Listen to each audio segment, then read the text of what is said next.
Install Android 12 on Poco X2 via AOSP ROM.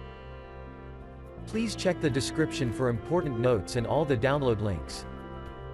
First download ROM and GApps packages, then transfer the downloaded files to the phone storage, link is in the description below.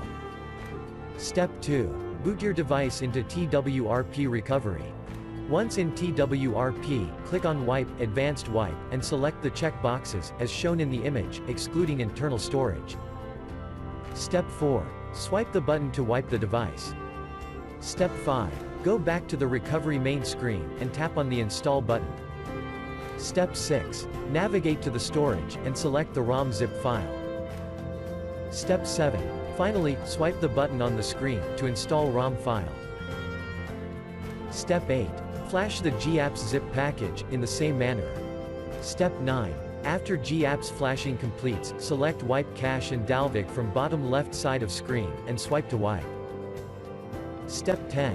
When the flashing process is complete, hit Reboot System.